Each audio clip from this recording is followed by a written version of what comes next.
క్రొత్త నిబంధనలో పరిసయ్య తెగ ఒకటి కనపడిద్ది. శాస్త్రులు, పరిసయ్యులు. ఈ మాట మీరు ఎప్పుడైనా విన్నారా? శాస్త్రులు, పరిసయ్యులు అనే మాట విన్నామన్నోళ్ళు, చదివామన్నోళ్ళు అలా చేయతి చూపించండి. శాస్త్రులు, పరిసయ్యులు అనే వాళ్ళ పేర్లు, వాళ్ళ గురించి. ఓకేనా?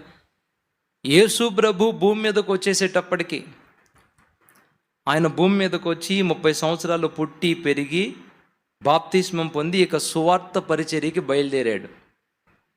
పరలోక రాజ్యాన్ని గురించి ప్రకటించడం మొదలుపెట్టాడు ఆయన. వినండి, పరలోక రాజ్యాన్ని గురించి ప్రకటిస్తూ అలా అలా తిరుగుతూ ఆయనకంటూ కొంతమంది శిష్యులను ఏర్పాటు చేసుకోవాలనుకున్నాడు ఆయన. కొంతమంది శిష్యులను కావాలని ఆయన కోరుకున్నాడు. అయితే అప్పటికే శాస్త్రులు, పరిసయ్యులు అనే ఒక తెగ ఉంది. వాళ్ళు ఎవరో తెలుసా? వాళ్ళు పాత నిబంధనలో మనకు కనబడరు, కానీ క్రొత్త నిబంధనలో మాత్రమే శాస్త్రులు, పరిసయ్యులు మనకు కనబడతారు. వాళ్ళు ఎవరో తెలుసా? నికాసైన భక్తులు. కరేపాకులో కూడా దశం భాగం తీస్తారంట. దేంట్లో? పుదీనా తెలుసుగా, చికెన్లో మనం వేసుకుంటాం పుదీనా, దాంట్లో కూడా దశం భాగం తీసే రకం. మీరు ఎప్పుడైనా కరేపాకులో దశం భాగం తెచ్చారా? ఇక్కడున్న వాళ్ళల్లో కరేపాకులో మేము దశం భాగం తీసామన్న వాళ్ళు చేయొద్దండి.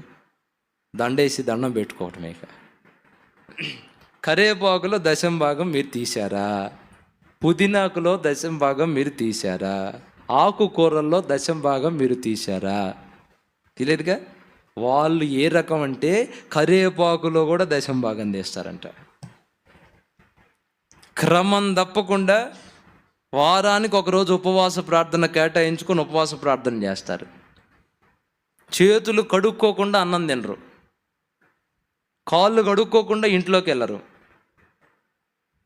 ఎప్పుడూ నిష్ఠగా, భక్తిగా, పవిత్రులుగా తిరుగుతూ ఉంటారు తెల్లబట్టలు కట్టుకొని. వాళ్ళను చూసిన వాళ్ళందరూ ఏమనుకుంటారో తెలుసా? మా ఇశ్రాయేలు జాతి మొత్తంలో వీళ్ళే పెద్ద భక్తులు. భక్తులు అంటే వీళ్ళే, వీళ్ళ తర్వాతే ఎవడైనా భక్తుడు. వీళ్ళకి మించిన భక్తుడు మరొకడు లేడు. పెద్ద భక్తులు వీళ్ళే. అసలు ఈ శాస్త్రులు, పరిసయ్యులు ఎంతమంది ఉన్నారా అని నిఘంటువులో పరిశీలిస్తే యేసు ప్రభు ఉన్న కాలంలో దాదాపుగా 6 నుండి 7 వేల మంది పరిసయ్యులు ఉన్నారట. ఎంతమంది? నోరు తెరిచి చెప్పండి. 6 నుండి 7 వేల మంది పరిసయ్యులు ఉన్నారంట. నిష్ఠ కలిగిన పరిసయ్య తెగ. యేసు ప్రభు శిష్యుల్ని ఏర్పాటు చేసుకోవడానికి వెళ్ళినప్పుడు ఆ పరిసయ్య తెగ నుండి ఒక్కడినైనా కోరుకున్నాడా?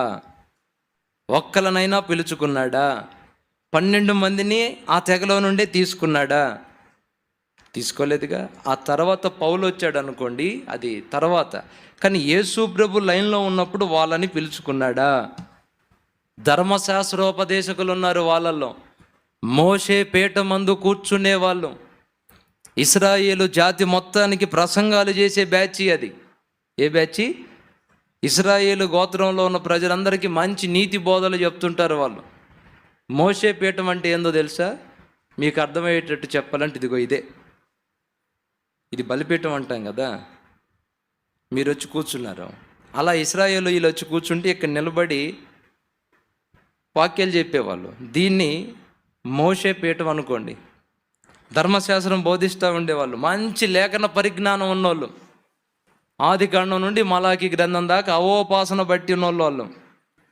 ఓ పక్కన ఈ పరిసయ్యులు ఉంటే మరొక వైపు ఆ పరిసయ్యుల్లోనే గమలియేలు అనే ఒక పెద్ద పండితుడు ఉన్నాడు.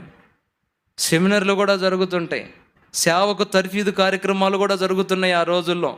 ధర్మశాస్త్రంలో ఉన్న బోలెడన్ని విషయాలను విపులంగా వివరించి పరిసయ్య తెగలోనికి వచ్చే వాళ్లకు బోధించి భక్తుల్ని చేసే కార్యక్రమాలు కూడా జరిగినాయి ఆ రోజుల్లో. కానీ యేసు ప్రభు పరిసయ్యుల్ని కోరుకున్నాడా? ఎవరిని పిలుచుకున్నాడు చెప్పండి? చేపలు పట్టే జాలరులను పిలుచుకున్నాడు. వాళ్ళకి ధర్మశాస్త్రం తెలీదు, లేఖనాల పూర్తి అవగాహన లేదు. చేపలు పట్టుకుని బ్రతికే వాళ్ళ దగ్గరికి వెళ్ళి, హలో పేతురు, నిన్నే వింటున్నావా? నిన్ను మనుషులను పట్టే జాలరిగా చేస్తా, వస్తావా?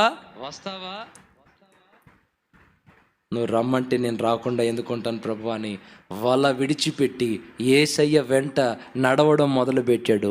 ఆ రోజుల్లో పేతురు స్టార్ట్ చేశారుగా, కానివ్వండి, అనుమానం ఎందుకు?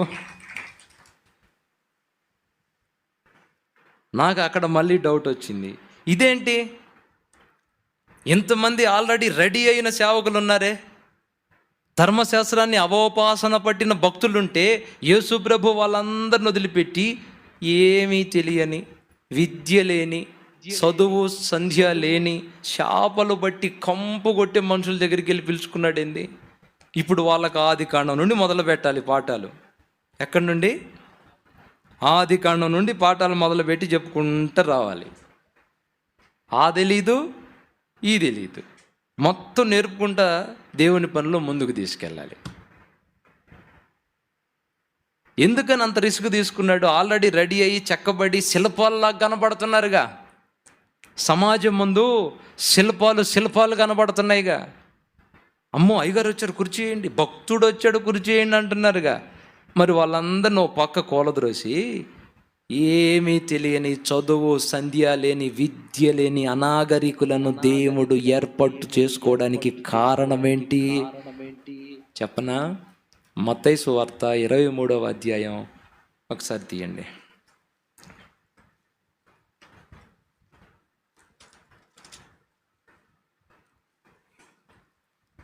2వ వచనం నుంచి చదవండి.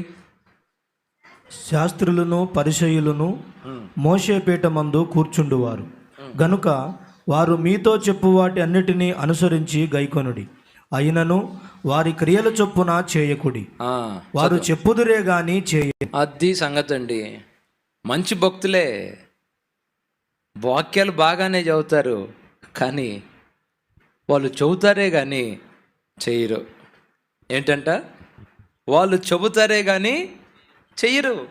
అలా ఉండాలి, ఎలా ఉండాలి, అలా బ్రతకాలి, ఎలా బ్రతకాలి, అది చేయకూడదు, ఇది చేయకూడదు, ఎంత నిష్టగా ఉండాలి, అంత నిష్టగా ఉండాలని అబ్బో బల్ల అదిరిపోద్ది. ప్రసంగాలు చేస్తుంటే స్పీకర్లు కాలిపోతాయి. గట్టిగా స్తోత్రం చెప్పండి మీరు.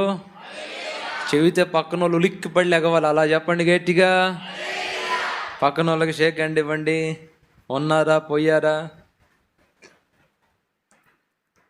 కుర్చీలో ఉన్నోళ్ళు ఇప్పుడే ఫ్లైట్ టేక్ ఆఫ్ అవ్వది, అట్లా లెగస్తుంది గాల్లోకి. కొంచెం పక్కన వాళ్ళకి చెయ్యి ఇవ్వండి.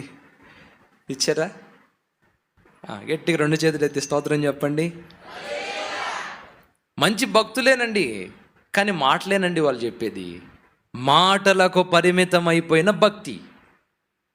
ఇలా మాటలు చెబుతూ చెప్పిన దాన్ని చొప్పున బ్రతకని మనుషులంటే యేసయ్యకి ఇష్టం లేదండి.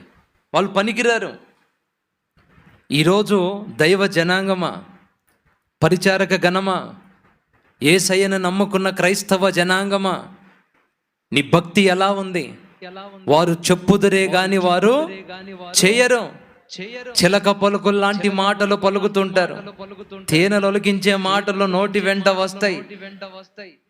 మేడి పండు చూడ మేలిమై ఉండు, పొట్ట విప్పి చూడ పురుగులుండు. అయ్యగారిని అమ్మగారిని చూస్తే అబ్బో భక్తుడు భక్తురాలు, కానీ లోపలికి వెళ్ళి చూస్తే కంపు, పాపపు కంపు. చెప్పేదొకటి, బయటికి ఒకలాగా, లోపలికి ఇంకొకలాగా. వాళ్ళు పనికిరారు. వాళ్ళకి ఎంత వాక్యం తెలిసినా దేవుడికి వాళ్ళు అవసరం లేదు. తమ్ముడు వినమ్మా, నీకు బాగా వాక్యాలు తెలుసు, అనర్గళంగా చక్కగా అట్లా ఉండాలి, ఇట్లా ఉండాలి, అలా ఉండకూడదు, ఇలా ఉండకూడదు తల్లి బాగా చెప్తుంటావు, కానీ చెప్పేదాన్ని చొప్పున ఎంతవరకు బ్రతుకుతున్నావో. నువ్వు ఒక పరిసయుడిగా ఉంటే దేవుని సంపూర్ణ దీవెన నువ్వు పొందలేవు. వారు చెప్పుదురే కానీ వారు చేయరు.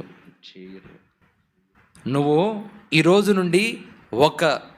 నుండి ఒక నిర్ణయానికి రావాలి మనందరం. ఏంటంటే నేను ఏదైతే చెప్తానో అదే చేయాలి, ఏదైతే చేస్తానో అదే చెప్పాలి. నేను చెయ్యని దాన్ని నేను చెప్పకూడదు.